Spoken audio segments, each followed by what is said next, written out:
Hello there. While he sits besieged in the newly formed number 10 bunker, it's all about Boris.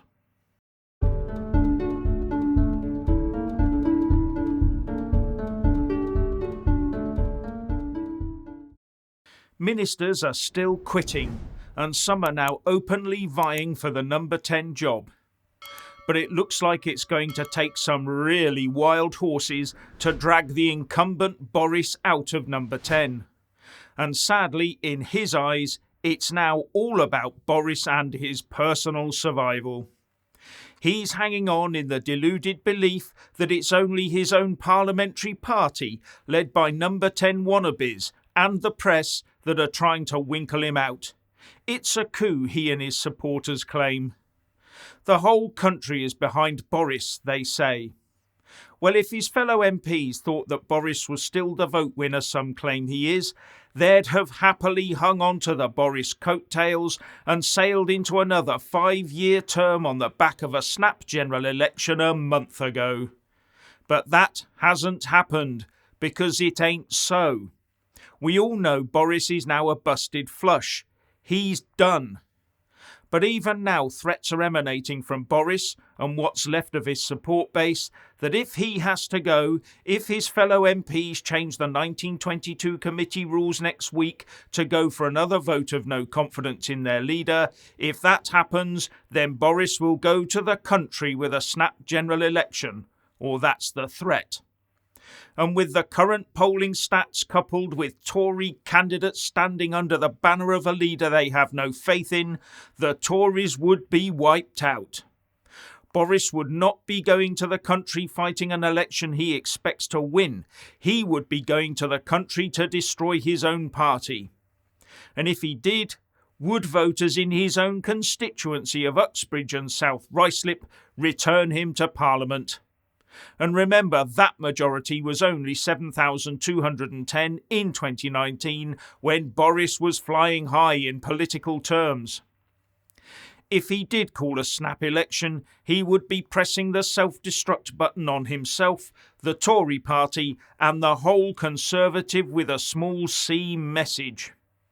Some say that would therefore make it unconstitutional to hold that election under the dissolution principles, where, according to a government briefing paper, one of the core constitutional principles for asking the Queen to dissolve Parliament for a general election is that the Prime Minister holds that position by virtue of their ability to command the confidence of the House of Commons and will normally be the accepted leader of the political party that commands the majority of the House of Commons.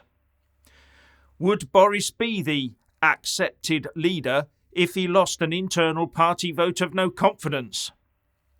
But the briefing paper also says that reviving the prerogative powers of the monarch, now that the Fixed Term Parliaments Act has been repealed as of the 24th of March this year, would restore the position whereby the Prime Minister, having lost a designated or explicit vote of confidence, can either resign or seek a dissolution, which would usually be granted and lead to an election. And as I understand it, that would be a vote of no confidence in the House of Commons by all MPs, not an internal Tory MP vote.